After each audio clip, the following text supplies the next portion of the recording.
Bollywood cafe आज explain कर रहा है एक स्पेनिश मूवी।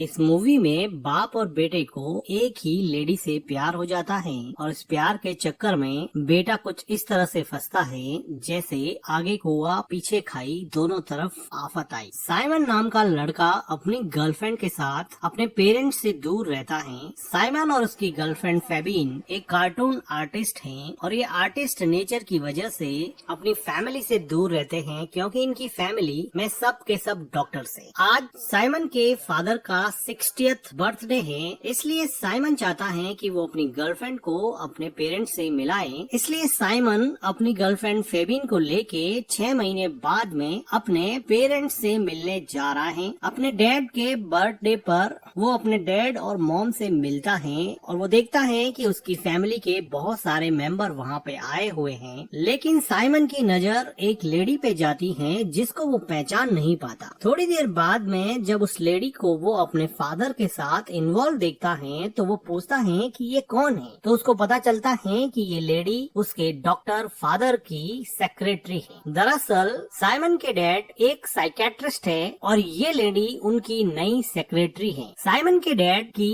इन हरकतों के बारे में उनकी फैमिली को कोई प्रॉब्लम नहीं था कि साइमन के डैड अपने पेशेंट्स के साथ अफेयर रखते हैं और पुराने पेशेंट्स को ही अपनी सेक्रेटरी में बदल देते हैं और उनसे अफेयर्स चलाते हैं। साइमन की मॉम को इस बात से बहुत हर्ट होता था कि शादीशुदा होने के बावजूद भी उसका हस्बैंड अपने पेशेंट्स और अपनी सेक्रेटरी से अफेयर रखता है, लेकिन वो कुछ नहीं कर सकती क्योंकि वो खुद साइमन के डैड डॉक्टर कार्ल के नीचे काम करती है। इसलिए साइमन की मॉम को मन मार के भी साइमन के डैड के साथ रहना पड़ता है। वो अपनी शादी को बचाने की कोशिश करती है। साइमन की मॉम साइमन को बताती है कि मेरी शादी टूटने के कगार पे है। तुम्हारे डैड ने एक नई सेक्रेटरी रखी है और इस सेक्रेटरी का नाम है सोनिया। अब वो सोनिया के साथ हॉलिडे पे जा रहे हैं तो मेरी शादी टूटना डेफिनेट है क्योंकि ये सोनिया तुम्हारे डैड से शादी करके रहेगी। तो साइमन अपनी मॉम को कहता है कि इसमें मैं क्या कर सकता हूँ। वो कहती है कि क्लिनिक में तुम मेरा काम करना तो मैं फ्री हो जाऊंगी और तुम्हारे डैड के साथ हॉलिडे पे मैं चली जाऊंगी ताकि मैं अपनी शादी को बचा सकूं। अब साइमन को अपनी माँ पे काफी तरस आता है और वो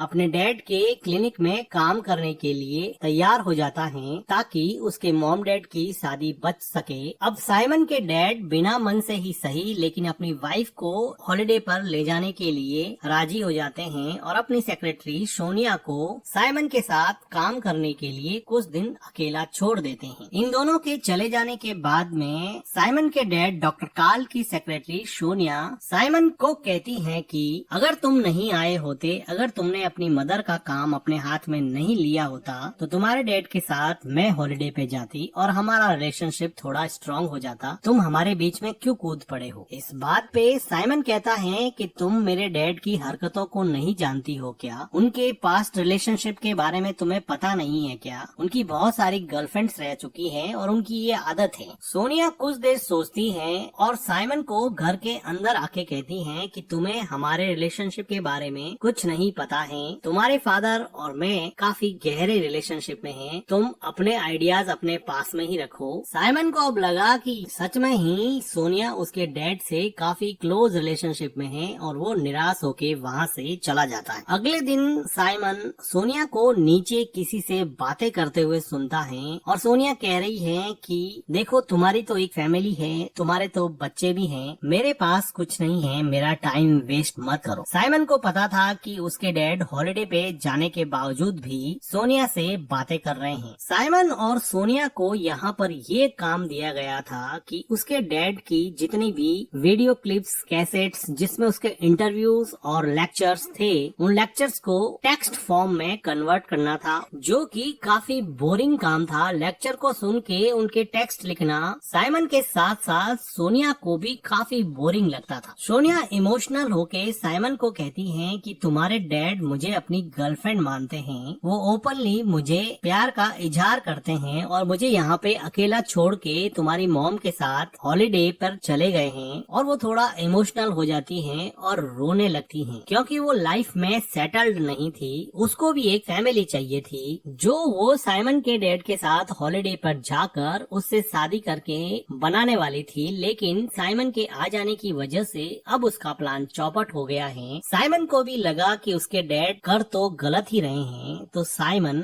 सोनिया को कंसोल करने की कोशिश करता है और उसको टिश्यू पेपर देता है। सोनिया साइमन के गले लगे जोर जोर से रोने लगती है और काफी इमोशनल हो जाती है। वो इतनी ज्यादा इमोशनल हो गई है कि अब वो साइमन को इमोशनल आउटबर्स्ट में किस करने लगी हैं। लेकिन जल्दी इन दोनों को रियलाइज हो जाता है कि ये दोनों क्या कर रहे हैं और अब साइमन यहाँ से दूर हट जाता है और बाहर जाके ये सोचने लगता है कि वो ये क्या कर रहा है। उसकी मॉम ने उसको यहाँ पर काम करने के लिए इसलिए रखा कि वो सोनिया को उसके डैड से दूर रख सके, लेकिन अब वो खुद सोनिया के क्लोज हो रहा है। वो अपनी फैमिली के कॉम्प्लेक्स नेटवर्क में अब फंसता ही जा रहा है, क्योंकि उसकी गर्लफ्रेंड उसको कहती है कि हमारा कार्टून फेस्टिवल 2 हफ्ते बाद में ही है, तुम कौन सा काम लेके बैठ गए हो, हम आर्टिस्ट हैं और हमें हमारा काम करना चाहिए। अब साइमन अपनी गर्लफ्रेंड और अपने माँ को किए हुए वादे के बीच में कुछ ऐसा फंसा कि ना तो वो अपनी गर्लफ्रेंड को छोड़ सकता है और ना ही अपने माँ के किए हुए वादे को तोड़ सकता है। अगले दिन साइमन सोनिया को जाके सॉरी बोलता है कि कल जो भी हुआ वो नहीं होना चाहिए, लेकिन सोनिया बड़े आराम से अपना सिर हिला के बोलती है कि ऐसी कोई बड़ी बात नहीं है, जैसे सोनिया के लिए ये एक नॉर्मल सी बात हो। तो साइमन कहता है कि इसके बारे में मेरे डैड को मत बताना। तो सोनिया कहती है कि मैंने ऑलरेडी बता दिया है कि मैं तुम्हारे पीछे किसी लड़के के साथ इंगेज्ड हूँ, लेकिन ये नहीं बताया कि वो लड़का तुम हो। मैंने इसलिए बताया कि उनका हॉलिडे खराब हो जाए। साइमन को भी लगा कि कहाँ फंस गए यार, तो वो सोनिया के जाने के बाद में सोनिया के बारे में और जानकारी इकट्ठा करने की कोशिश करने लगा, क्योंकि सोनिया उसके डैड की एक्स पेशेंट थी। इसलिए वो सोनिया की फाइल निकालता है और वो पढ़ता है कि सोनिया सुसाइडल टेंडेंसी की पेशेंट थी, जिसका ट्रीटमेंट उसके डैड ने किया था, और वो सोनिया की पूरी फाइल पढ़ लेता है। अगले दिन ये बात सोनिया को पता चल जाती है कि उसकी पेशेंट वाली फाइल, जो कि डॉक्टर और पेशेंट के बीच में कॉन्फिडेंशियल होती है, वो साइमन ने पढ़ ली है। अब सोनिया अपनी फाइल ढूंढ रही है। वो नहीं चाहती थी कि उसकी सुसाइडल टेंडेंसी के बारे में कोई और जाने। वो साइमन को कहती है कि तुम मेरी फाइल मुझे दे दो। साइमन उसको फाइल निकाल के दे देता है। सोनिया इमोशनली रोते हुए कहती है कि तुम्हें हमारी प्राइवेट इंफॉर्मेशन नहीं पढ़नी चाहिए थी, तुम्हारे इस बिहेवियर की वजह से मैं तुम्हारे ऊपर केस कर सकती हूँ। सोनिया साइमन को अपनी फाइल देना नहीं चाहती, लेकिन साइमन उस फाइल को खींचता है तो सोनिया उसकी तरफ मुड़ जाती है और सोनिया फिर से एक बार साइमन को किस करने लग जाती है, और इस बार साइमन भी अपने आप को नहीं रोक पाता और वो भी सोनिया के साथ इन्वॉल्व हो जाता है। कुछ मोमेंट्स के बाद में सोनिया साइमन को कहती है कि यहाँ पे कोई आ जाएगा, हम नीचे चलते हैं। सोनिया नीचे जाने के लिए दरवाजा खोलती है तो वो देखती है कि एक क्लिनिक में दूसरे काम करने वाले लोग आए हैं और वो सोनिया को कुछ इंस्ट्रक्शन दे रहे हैं। साइमन अपने आप को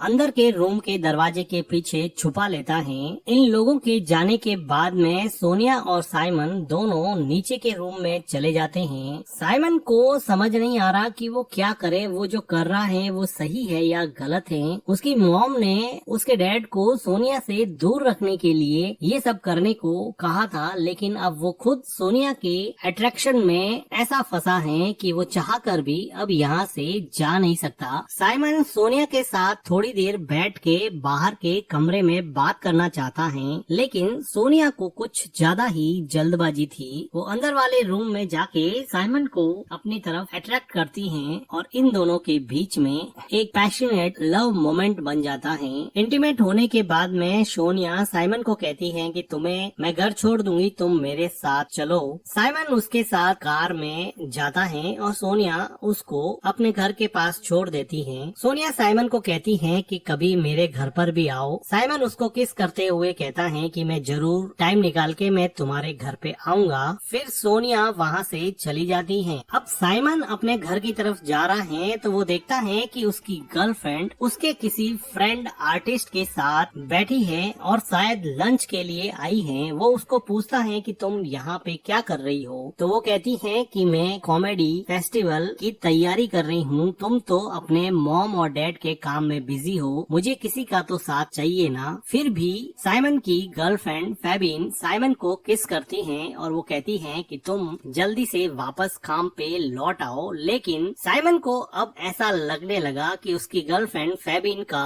अफेयर उसके फ्रेंड के साथ चलने लगा है और उसके मन के अंदर शक का बीज पैदा हो गया है। तो साइमन इन दोनों का पीछा करता है और वो देखता है कि उसकी गर्लफ्रेंड उसके नए आर्टिस्ट फ्रेंड के साथ कार्टून फेस्टिवल की तैयारी में पूरी तरह से जुटी हुई है। साइमन फेबिन को कहता है कि तुम तो बड़ी जल्दी बदल गई, तुमने तो अपना फ्रेंड बहुत जल्दी बदल दिया। तो वो कहती है कि 2 हफ्ते के अंदर अंदर कार्टून फेस्टिवल स्टार्ट होने वाला है, मुझे कोई तो चाहिए था जिसके साथ मैं इस फेस्टिवल की तैयारी कर सकूं, क्योंकि मैं काफी महीनों से इस फेस्टिवल की तैयारी कर रही हूँ। तुम तो अपने मॉम डैड के काम में बिजी हो गए हो, मुझे किसी का तो साथ चाहिए ना। साइमन अपनी गर्लफ्रेंड को छोड़ना नहीं चाहता। अभी उसकी मॉम का फोन आता है और वो कहती है कि प्लीज थोड़े दिन तक और मैनेज कर लेना, हम यहाँ पर दोनों अच्छे से हॉलिडे एंजॉय कर रहे हैं, प्लीज मेरे लिए तुम काम मत छोड़ना। अब साइमन पूरी तरह से कंफ्यूज था कि वो करे तो क्या करे। साइमन उसी रात अपनी गर्लफ्रेंड के साथ नाइट क्लब में जाता है, जहाँ पर ये दोनों काफी एंजॉय करते हैं। लेकिन साइमन के मन में उथल पुथल मची हुई थी और काफी देर सोचने के बाद में ये डिसाइड करता है कि वो अपनी गर्लफ्रेंड को सोनिया के साथ हुए रिलेशन के बारे में बता देगा। और वो फाइनली अपनी गर्लफ्रेंड को कहता है कि वो सोनिया के साथ इंटीमेट हुआ था। ये सुन के फेबिन को बहुत बड़ा धक्का लगा और फिर वो वहाँ से चली जाती है। थोड़ी देर बाद में साइमन को सोनिया का मैसेज आता है कि आज सैटरडे है, अगर तुम फ्री हो तो तुम मेरे घर पे आ सकते हो। साइमन अब सोनिया के घर पे चला जाता है। वो देखता है कि सोनिया अकेली फ्लैट में रह रही है। वो सोनिया के पास जाता है और थोड़ी बातें करने के बाद में ये दोनों किस करने लगते हैं और इंटीमेट होते हैं। सोनिया साइमन को डिनर सर्व करती है। डिनर टेबल पर ये दोनों एक दूसरे से काफी बातें करते हैं, जिसकी वजह से ये काफी क्लोज आ जाते हैं। अगले दिन सुबह जब साइमन उठता है तो वो देखता है कि सोनिया मार्केट से कुछ लेने के लिए जा चुकी है और वो देखता है कि उस फ्लैट में उसके डैड और उसकी गर्लफ्रेंड सोनिया की एक तस्वीर रखी हुई है। उसको ये समझ में आ जाता है कि ये फ्लैट उसके डैड ने ही सोनिया को दिया है। तभी वो देखता है कि उसके डैड हॉलिडे एंजॉय करके वापस आ चुके हैं। उसके डैड सोनिया के घर में साइमन को देख के थोड़े शॉक हो जाते हैं। तो वो साइमन को पूछते हैं कि तुम यहाँ पे क्या कर रहे हो, पर साइमन उल्टा अपने डैड से पूछता है कि आप यहाँ पे क्या कर रहे हैं। तो उसका डैड उसको बताता है कि ये मेरा ही फ्लैट है और मैं यहाँ पे एक बुक लेने आया हूँ। वो कहते हैं कि क्या तुम्हें पता है कि सोनिया को एक बेबी चाहिए। सोनिया मेरे साथ इसलिए रिलेशन में है कि उसको एक बेबी चाहिए। और वो कहता है कि मेरी तो ऑलरेडी वैसेक्टोमी हो चुकी है, मेरी नसबंदी हो चुकी है, मैं सोनिया को बेबी नहीं दे सकता, मैं तो सिर्फ उसके साथ ऐसे ही रिलेशनशिप में हूँ। तभी हम देखते हैं कि सोनिया मार्केट से वापस आ चुकी है। साइमन के डैड सोनिया से बात करना चाहते हैं, लेकिन सोनिया इस वजह से दुखी थी कि उसके डैड उसको हॉलिडे पे लेके नहीं गए और वो उसके डैड के सामने ही साइमन को किस करती हैं और पूछती हैं कि बेबी तुम्हें अच्छे से नींद आई क्या। सिर्फ साइमन के डैड को जलाना चाहती थी और इसके बाद में साइमन के चेहरे पे एक अजीब सी मुस्कान आ जाती है। साइमन का डैड थोड़ा कंफ्यूज हो जाता है और वो कहता है कि मेरे लिए तुम दोनों का रिलेशन कोई बड़ी बात नहीं है, मैं तो दूसरी गर्लफ्रेंड बना लूंगा, लेकिन प्लीज तुम अपनी मॉम को समझा देना कि तुम सोनिया के साथ रिलेशनशिप में हो। ये कह के साइमन का डैड वहाँ से चला जाता है। साइमन अपनी मॉम को समझाने की कोशिश करता है, लेकिन उसकी मॉम ये मानने को तैयार नहीं थी कि उसका बेटा भी उसकी सौतन के प्यार में पड़ गया है। अब दोनों माँ बेटे मिलके यहाँ पे रोने लगते हैं, लेकिन अब पछताए क्या हो जब चिड़िया चुग गई खेत, पानी तो कुछ बचा नहीं, हाथ में आ गई रेत। कुछ दिनों के बाद में सोनिया एक बेबी को जन्म देती है, जो कि साइमन का होता है, क्योंकि साइमन के डैड तो ऑलरेडी वैसेक्टोमी करवा चुके थे। सोनिया को हमेशा से एक बेबी चाहिए था। उसको फ्लैट तो साइमन के डैड ने दे ही दिया था, अब उसको एक बेबी भी मिल गया है और प्यार करने के लिए अब साइमन तो है ही। तो वो सोच रही है कि उसको एक कंप्लीट फैमिली मिल चुकी है। वो डॉक्टर कार्ल के यहीं पे काम करती रहेगी। वो अपना बेबी साइमन के हाथ में देती है। साइमन उसको देख के थोड़ी देर के लिए खुश होता है, लेकिन वो अभी फुल्ली कंफ्यूज है कि उसकी लाइफ के साथ हुआ क्या। उसकी लाइफ जो 1 साल पहले अपनी गर्लफ्रेंड के साथ वेल सेटल थी, वो अपनी फैमिली नेटवर्क में कुछ ऐसा फंसा कि आगे कुआं पीछे खाई, दोनों तरफ आफत आई। और इसी के साथ ये मूवी एंड हो जाती है। मूवी का एक्सप्लेनेशन अगर आपको अच्छा लगा हो तो वीडियो को लाइक कीजिएगा, हमारे चैनल को सब्सक्राइब कीजिएगा and thank you for watching.